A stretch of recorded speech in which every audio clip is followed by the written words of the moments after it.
Bonsoir à tous, bienvenue sur Monaco Info pour une nouvelle édition. Voici les titres de ce jeudi 9 mars. L'année 2023 sera associée aux commémorations du centenaire de l'anniversaire du prince régné III. Son Altesse Sérénissime, la princesse Stéphanie, nous fera l'honneur d'être en plateau avec nous pour l'évoquer dans quelques instants. 3 femmes d'engagement ont été honorées hier au Conseil national en présence du couple princier. Qui sont-elles? La réponse dans ce journal. La Roca Team tout en contrôle. Les Monégasques se sont imposés hier face au Panathinaikos, 84-70. Nous reviendrons sur les temps forts de cette rencontre. Dans ce journal également, nous aborderons cet accord historique sur la protection de la haute mer, accord entre les États membres de l'ONU pour protéger la biodiversité marine. Tidiane Kouma sera notre invité pour nous éclairer à ce sujet. Et puis nous étions également à l'ouverture du festival Printemps des Arts. Un reportage est à retrouver en fin de JT.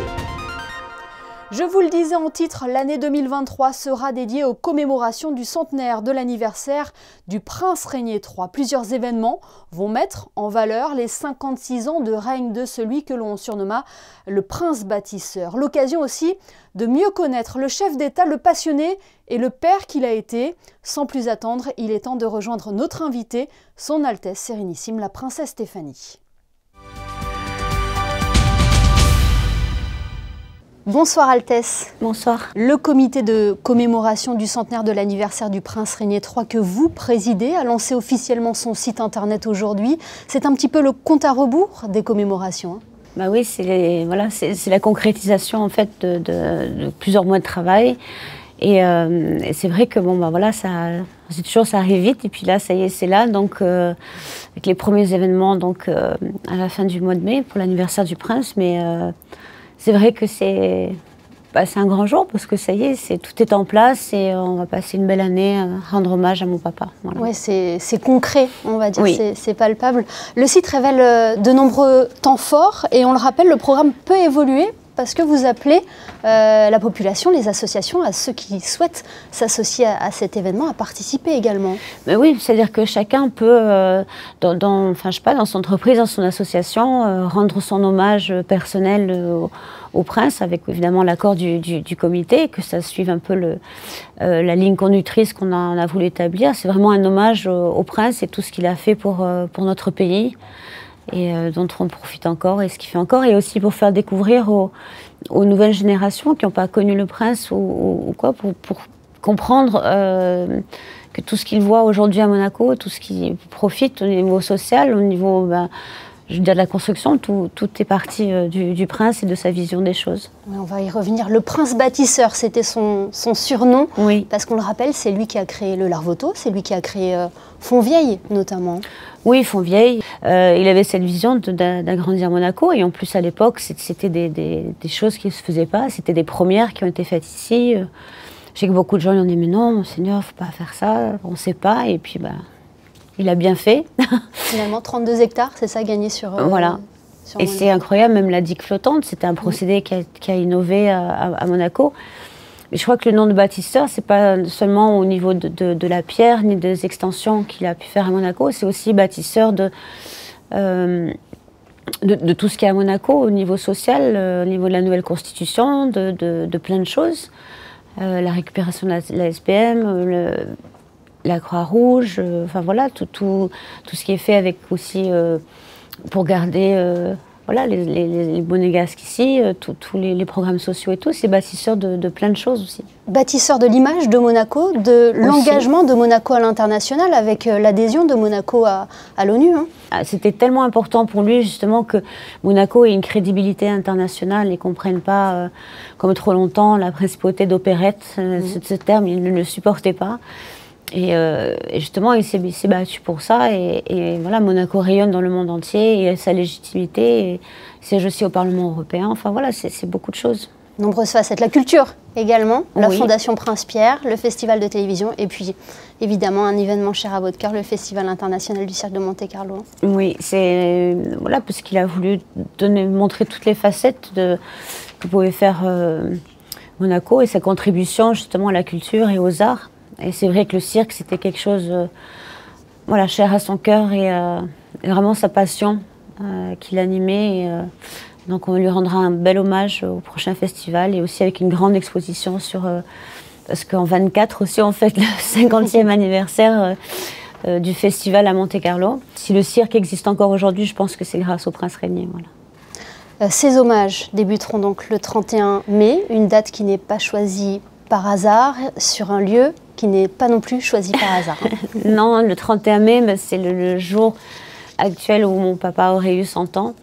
Donc on a voulu faire cette fête sur tout le Rocher, une grande fête populaire pour tous les Monégasques, les résidents, et avec plein d'animations, plein voilà, vraiment une journée complète pour que les gens profitent. Et voilà, parce que je sais que mon père aimait beaucoup se retrouver avec les Monégasques, et à chaque occasion, chaque jubilé ou quoi, il aimait se retrouver avec les Monégasques, aller au pique-nique des Monégasques chaque année. Et donc là, c'est une manière d'inclure aussi les résidents, parce que c'est important aussi. Et donc il y aura plein de choses à découvrir. Et puis d'ailleurs, vous pouvez voir tout sur le site, il y aura des plans de tout, parce que tout le Rocher sera dédié à cette journée, avec un gros gâteau d'anniversaire pour partager avec tout le monde. Voilà. À Altesse, on ne peut pas avoir meilleur témoin que vous pour relayer le chef d'État, qu'il était l'homme passionné, évidemment le papa, comme vous le disiez affectueusement. C'est vraiment, ça va être une année chargée en émotions aussi pour votre famille. Oui, en émotions, mais je pense que c'est...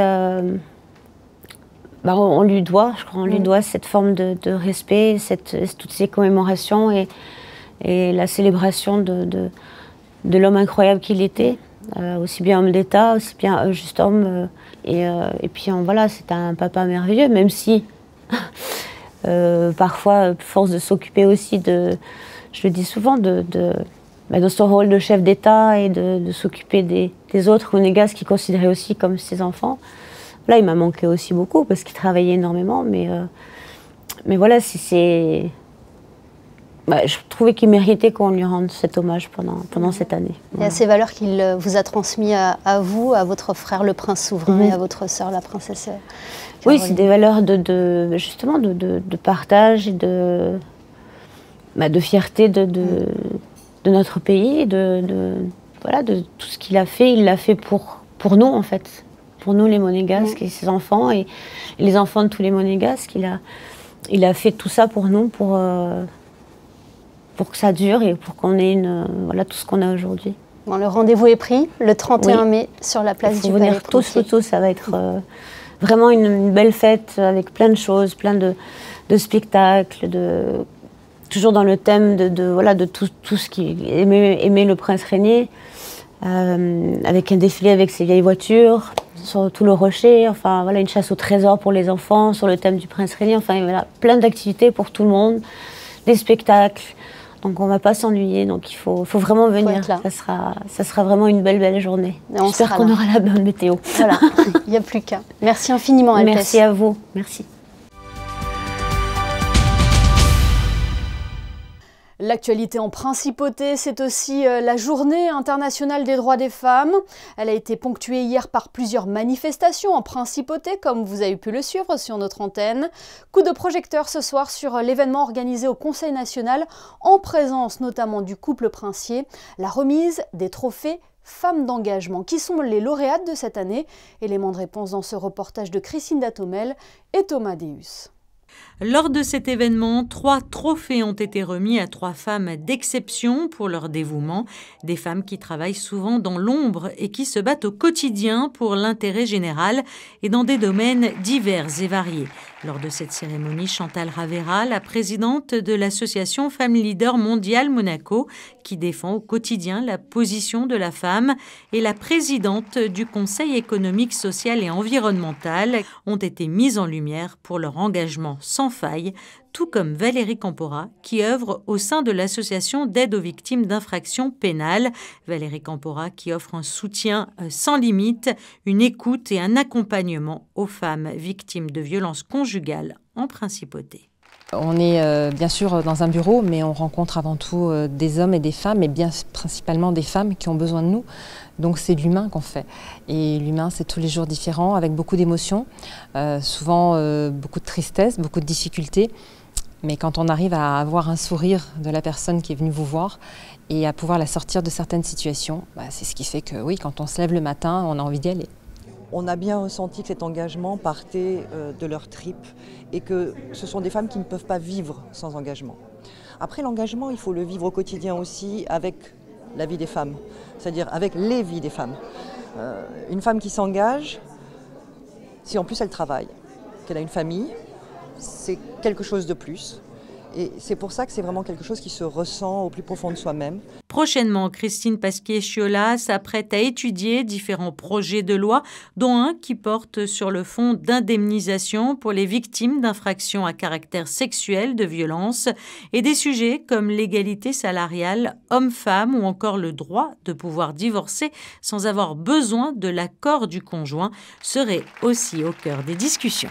Et félicitations aux lauréates et notamment à nos anciennes collaboratrices Valérie Campora et Chantal Ravera. Toujours lors de cette journée internationale des droits des femmes, l'œuvre de Mr. Wanties, réalisée à cette occasion, s'est invitée sur les parquets de la salle Gaston-Médecin. Elle a été présentée aux spectateurs par les Roca Girls à la mi-temps du match opposant la Roca Team au Panathinaikos. Cette rencontre d'Euroleague s'est soldée par la victoire des Monégasques dans un match contrôlé. Le résumé de cette soirée est signé Yannick Debever et Olivier Bonello.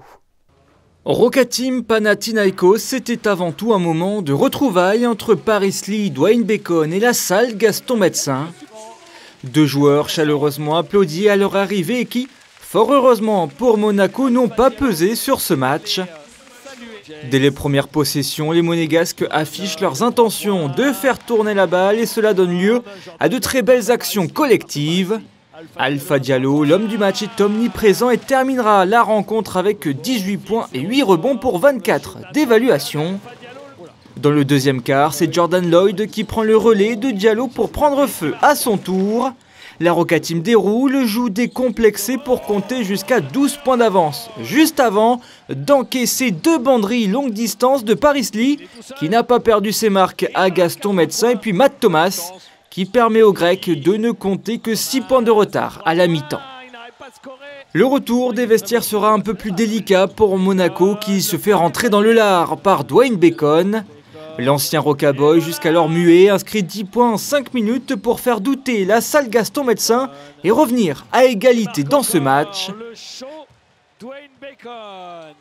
Les Monégasques se reprennent rapidement pour compter 3 possessions d'avance et s'assurer une fin de match tranquille.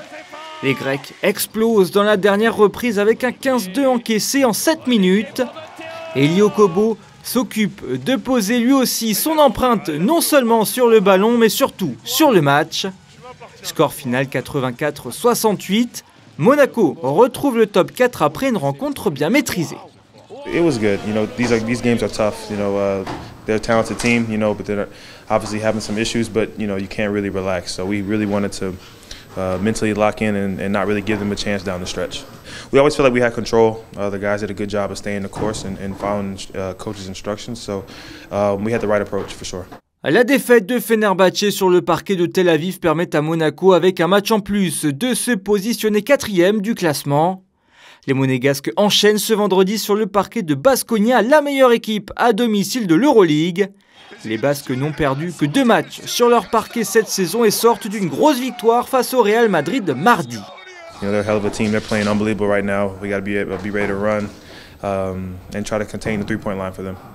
Courir et défendre, cela promet un match intense entre Baskonia Vitoria Gasteiz 7e et l'AS Monaco Basket 4e.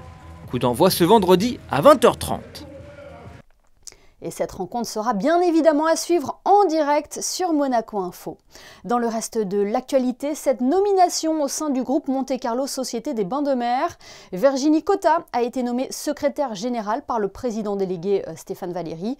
Virginie Cotta était auparavant chef de cabinet au Conseil national. Une idée sortie à présent, sachez que le cinéma des Beaux-Arts propose actuellement à l'affiche le film documentaire de Jean-Albert Lièvre, Les Gardiennes de la Planète. Le réalisateur propose un voyage immersif dans l'univers des baleines. L'acteur français Jean Dujardin y prête sa voix pour raconter l'histoire de ces impressionnants cétacés. La biodiversité marine et sa protection, il en était question ces dernières semaines au siège des Nations Unies à New York. Samedi dernier, les États membres de l'ONU sont parvenus à un accord historique pour la protection de la haute mer, cette zone qui représente 60% des mers et des océans du globe. Monaco a pris part au débat et pour mieux comprendre les enjeux autour de cet accord, nous sommes avec Tidjani Kouma. Bonsoir. Bonsoir Émilie Rousseau. Vous étiez à New York au siège de l'ONU où vous avez pris part aux négociations. En quoi ce traité de protection de la haute mer est historique? Cet accord est historique pour plusieurs raisons. D'abord, par la durée de la négociation. Il aurait égalé le record de la Convention des Nations Unies sur les droits de la mer, qui est elle-même le texte source de cet accord. Il est historique aussi en raison des enjeux. Donc les enjeux économiques, géostratégiques, environnementaux sont énormes, ils sont colossaux. Donc d'eux dépendent la survie de nos océans, mais aussi la survie de l'humanité, si j'ose dire. Le contenu exact du texte n'a pas encore été dévoilé, mais concrètement, sur quoi repose ce traité? Il y avait plusieurs objectifs, vous venez de le rappeler. Le texte s'articule autour de plusieurs éléments. Donc, autour des aires marines protégées, autour des études d'impact environnemental, autour des ressources génétiques marines et autour du renforcement des capacités et du transfert des technologies. Donc, l'ensemble de ces éléments-là devrait permettre d'assurer une protection efficace de la biodiversité marine dans les zones au-delà de la juridiction nationale, c'est-à-dire en haute mer. Oui, ce traité était primordial parce qu'il n'y a aucune juridiction dans ce qu'on appelle les eaux territoriales. Je dirais qu'il y avait des règles de protection de la haute mer, mais ces règles étaient de portée générale et abstraites. Donc, il y avait beaucoup de lacunes et le but de cet accord, c'est de combler ces lacunes et de préciser le sens de certaines règles qui s'appliquent à la haute mer. Est-ce que ce traité, Tidjani Kouma, est à la hauteur du défi? Il fallait avoir quelque chose. Donc, il est, je dirais, un peu loin des ambitions de départ. Mais il était important d'avoir quelque chose. Il était important de le conclure. Donc, tout dépendra maintenant de la volonté des États de le mettre en œuvre. Et c'est une étape importante pour la biodiversité marine, hein? Absolument, c'était indispensable. C'était indispensable. La biodiversité marine était menacée. Donc, il fallait à tout prix obtenir des mesures de protection. Et c'est ce que cet accord devrait fournir. Quel rôle a joué Monaco dans ces négociations? Alors, Monaco a joué un rôle indispensable. Ce rôle, il est historique. Donc, vous savez, comme je disais, que cet accord, les négociations ou la préparation de cet accord a commencé il y a presque 20 ans. Et Monaco était au rendez-vous de toutes les étapes. En 2012, lors des célébrations du 30e anniversaire de la Convention des Nations Unies sur les droits de la mer, Son Altesse Sérénissime le Prince Albert II avait convoqué une réunion à Monaco, au cours de laquelle il avait demandé à ce que des améliorations puissent être apportées pour protéger la haute mer. Et ce message a été entendu. Et vous qui étiez sur place, vous avez senti aussi l'implication des autres pays? On a vu beaucoup d'implications des États du Nord, mais aussi des États du Sud. Mais le message de Monaco a fait consensus.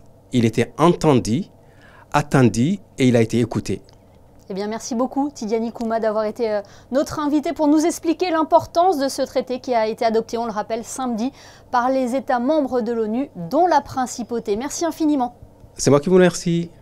Retour à présent sur le coup d'envoi du festival Printemps des Arts. L'événement met à l'honneur cette année des musiques d'Amérique et d'ailleurs. Plusieurs rendez-vous sont prévus jusqu'au 2 avril. Coup de projecteur ce soir sur le concert inaugural avec José Sacré.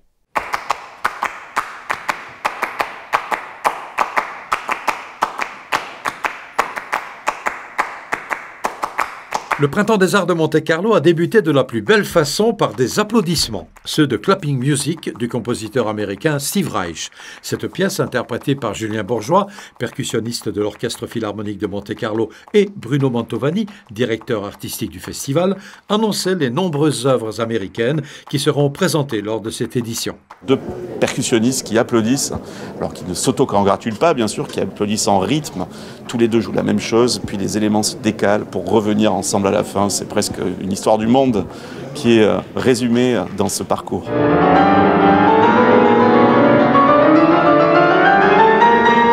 En présence de son Altesse Royale, la Princesse de Hanovre, présidente du Printemps des Arts de Monte-Carlo, le pianiste Michel d'Alberto, l'un des invités d'honneur du festival, a interprété 2 pièces concertantes de César Franck, le poème symphonique Les Djinns et les variations symphoniques pour piano et orchestre.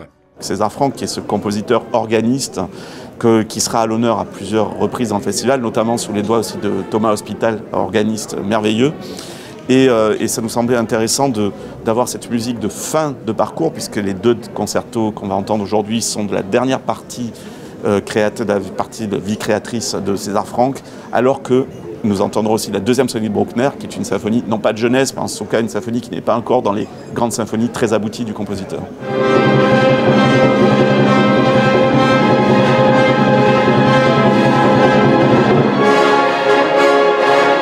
Cette monumentale symphonie de Bruckner a été interprétée par l'Orchestre Philharmonique de Monte-Carlo sous la direction de Kazuki Yamada, le directeur artistique et musical de cette formation. Et le Festival Printemps des Arts se poursuit jusqu'au 2 avril prochain. La programmation est à retrouver sur le site officiel de l'événement. D'un concert à un autre, sachez que Daniel Barenboim a été contraint d'annuler sa tournée de récital. Maxime Vengerov le remplacera au pied levé pour la date prévue demain à l'Opéra de Monte-Carlo. Nous vous parlions tout à l'heure de la Journée internationale des droits des femmes, suite de notre série de portraits consacrés à celles qui portent haut les couleurs de Monaco dans le monde du sport. Focus aujourd'hui, non pas sur une athlète, mais sur une équipe, le Monaco Basket Association. Une formation qui a gravi les échelons pour évoluer aujourd'hui dans le monde professionnel. Le reportage de Frédéric Elion sur des images de Jean-Alexandre Dordet. C'est le premier club professionnel féminin de l'histoire en principauté. Créé en 2009, le Monaco Basket Association évolue aujourd'hui en LF2, la 2e division du championnat de France. Un accomplissement remarquable après seulement 13 ans d'existence pour ce club 100% féminin. Une fierté aussi pour son président, présent depuis le début de l'aventure. J'espère qu'on sera la locomotive pour attirer tout le monde derrière nous et voilà, et qu'on mette le sport féminin en haut de l'affiche, au même niveau que les garçons, parce que je pense qu'il n'y a pas vraiment de dire pourquoi on doit faire des différences, non, pas du tout. Elles méritent leur place et elles défendent les couleurs rouges et blanches comme les autres. Actuellement 4e de LF2, le MBA performe pour sa première saison dans le monde professionnel. Et les joueuses sont dans un environnement idéal pour pouvoir s'exprimer sur le parquet. C'est très agréable d'être dans un club exclusivement féminin parce que je pense qu'on est sous-représenté et que ça permet de montrer aussi que le sport féminin existe et surtout le basket féminin. Donc je pense qu'on a une montée en puissance quand même et on montre déjà nous ici à Monaco que le club féminin existe puisqu'on a réussi quand même à aller en Coupe de France et on a réussi à faire de belles choses. Donc au moins on montre qu'on est là et qu'on existe, donc c'est important pour tout le monde. L'armoire à trophées du MBA est déjà bien remplie en un peu plus d'une décennie avec 2 trophées Coupe de France remportés en 2017 et l'an dernier. Et parmi les objectifs majeurs à court ou moyen terme, l'accession à la Ligue féminine, l'élite du basket professionnel féminin. Et c'est tout ce que l'on souhaite aux joueuses du MBA. Demain, nous ferons plus ample connaissance avec Paula Radcliffe, record woman du monde du marathon pendant 16 ans. Découvrons à présent le temps qu'il fera demain avec Yannick de Bever. Bonsoir Yannick. Bonsoir Émilie, bonsoir à tous. Accrochez-vous, demain le vent risque de souffler fort dans la journée avec des rafales pouvant dépasser les 60 km/h. Des coups de vent qui marqueront une forte différence au niveau de la température. Le thermomètre affichera 19 degrés alors que nous serons plus proches de 14 en termes de ressenti. Le soleil sera au rendez-vous tout de même en ce vendredi 10 mars, fête de Saint-Vivien. Merci Yannick et merci à vous de nous être fidèles chaque soir sur Monaco Info. On se quitte en images sur la victoire de la Roca Team face au Panathinaikos. Les Monégasques qui enchaînent dès demain avec un déplacement chez les Basques de Baskonia. Photo signée ce soir Stéphane Dana. Excellente soirée à tous et à demain pour une nouvelle édition.